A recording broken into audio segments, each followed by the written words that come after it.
ఏపీలో కురుస్తున్నటువంటి వర్షాలకి అనేక ప్రాంతాలు మునిగిపోవడం జరిగింది. దాంట్లో భాగంగా మన అమరావతి దేవతల రాజధాని కూడా మునిగిపోయింది. ఎక్కడైతే కన్స్ట్రక్షన్ చేస్తున్నారో ఆ ప్లేస్లో అంతా కూడా వరద నీరు రావడం, మొత్తం ఏవో వీళ్ళు చెప్తున్నటువంటి టవర్స్ అన్నీ కూడా ఆల్మోస్ట్ సగం మునిగిపోవడం జరిగింది. మునిగిపోయినవి అన్ని న్యూస్ ఛానల్స్ వాళ్ళు చూపిస్తున్నారు. సోషల్ మీడియాలో వీడియోస్ వైరల్ అవుతున్నాయి. ఏ విధంగా మునిగిపోయిందో చాలా స్పష్టంగా కనబడుతుంది. అటువంటి ప్రదేశాల్లో రాజధాని అవసరమా అని చెప్పేసి చాలామంది ప్రశ్నలు కూడా వేస్తున్నారు. ఇంకొంతమంది తెలుగుదేశం పార్టీ సపోర్టర్స్, అంటే కూటమి సపోర్టర్స్, ఏం ఆంధ్రప్రదేశ్లోనే వర్షాలు కురుస్తున్నాయా, ముంబైలో కురవట్లేదా, బెంగళూరులో కురవట్లేదా, చెన్నైలో కురవట్లేదా, ఆ ప్రాంతాలన్నీ కూడా మునిగిపోవట్లేదా, అమరావతి మీద ఎందుకు మీకు ఇంత కక్ష, ఎందుకు మీరు అమరావతి మునిగిపోయింది అని చెప్పేసి మాట్లాడుతున్నారు అని చెప్పేసి గత కొద్ది రోజుల నుంచి తెలుగుదేశం పార్టీ సపోర్టర్స్ కూడా గట్టిగానే మాట్లాడుతున్నారు.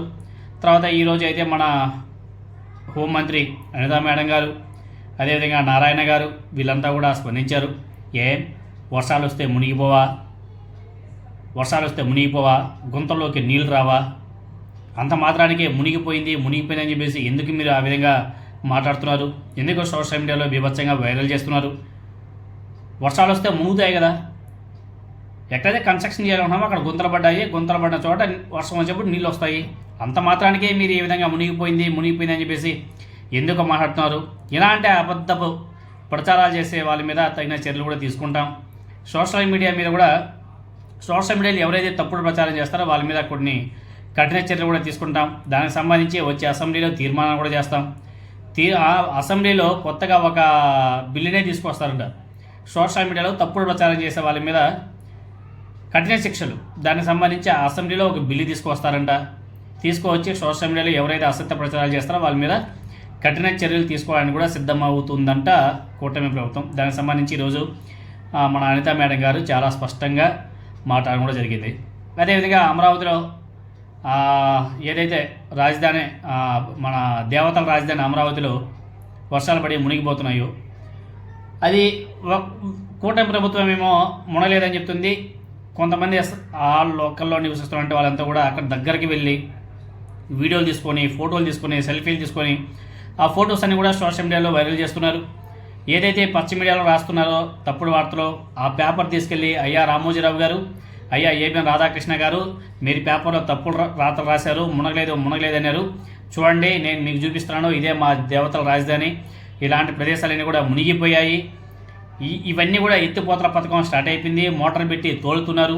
ఇంకా సోషల్ మీడియాలో వీడియోస్ అయితే బీభత్సంగా వస్తున్నాయి.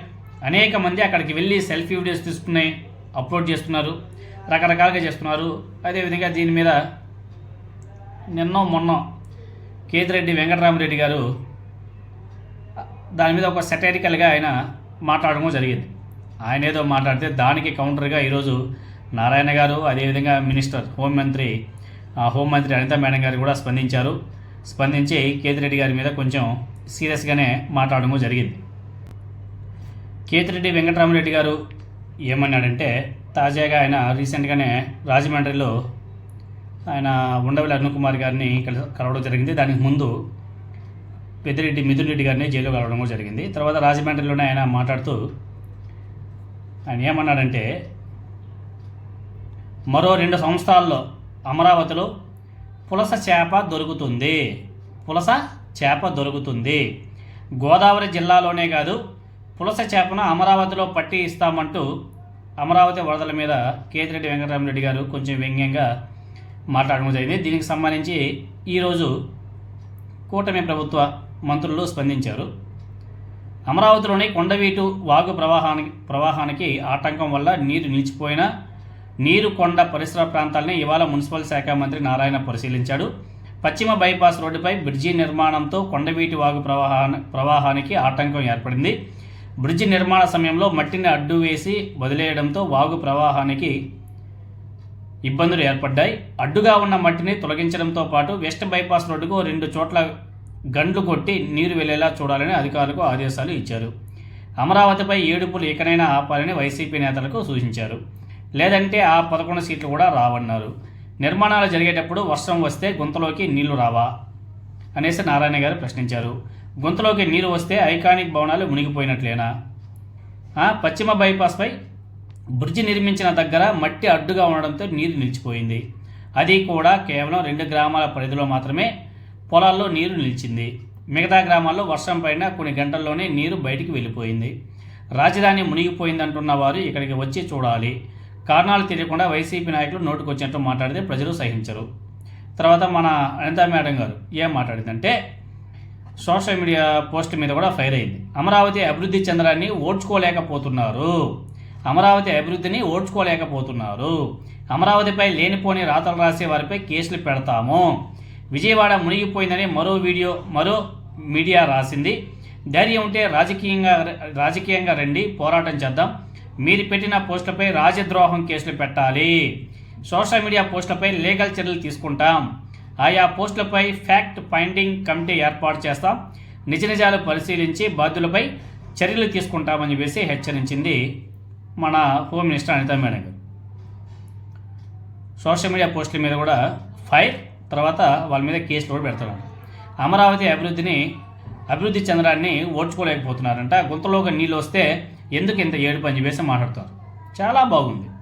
మరి వీళ్ళు గతంలో జగన్మోహన్ రెడ్డి గారు జగనన్న కాలనీలు అని చెప్పేసి తీసుకొచ్చి అక్కడ ఇల్లు కడితే అక్కడెక్కడో చిన్న చిన్న గుంతల్లో వర్షం వచ్చినప్పుడు నీళ్ళు నిలిస్తే దాని మీద ఈనాడు పేపర్ వాళ్ళు, అదేవిధంగా ఆ పచ్చ మీడియా ఏం మురిగిందంటే నా సామిరంగా అబ్బబ్బబ్బబ్బా, అసలు నా భూతో నా భవిష్యత్. జగనన్న కాలనీలు మునిగిపోయాయి. జగనన్న కాలనీ ఇక్కడ అవసరమా? జగనన్న కాలనీ సముద్రంలాగా పొంగి పొర్లుతుంది. జగనన్న కాలనీ అయిపోయింది. జగనన్న కాలనీ కొట్టుకెళ్ళిపోయింది అని చెప్పేసి బీభత్సంగా రాశారు. ఈనాడులో రాశారు, వాళ్ళ పచ్చ మీడియాలో అన్ని పేపర్లో రాశారు, వాళ్ళ మీడియా ఛానల్లో చూపించారు. జగన్మోహన్ రెడ్డి గారు పేదలకి ఇల్లు కట్టిస్తేనేమో అప్పుడు జగనన్న కాలనీలు ఇలా కొట్టుకెళ్ళిపోయాయి, మునిగిపోయిందని చెప్పేసి రాశారు. అది మాత్రం తప్పు కాదంట. ఇప్పుడు నిజంగానే అమరావతి మునిగిపోతేనేమో అది తప్పు అంట. దాని మీద కేసులు పెడతారంట.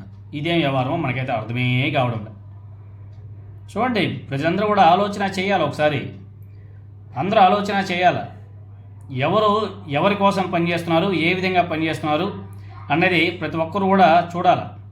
ఇంకా మన మూర్తి గారు అయితే అమరావతి అసలు మునగనే లేదు, నమ్మండ్రా బాబు అని చెప్పేసి లబో దీపం అని చెప్పేసి కొట్టుకుంటున్నాడు.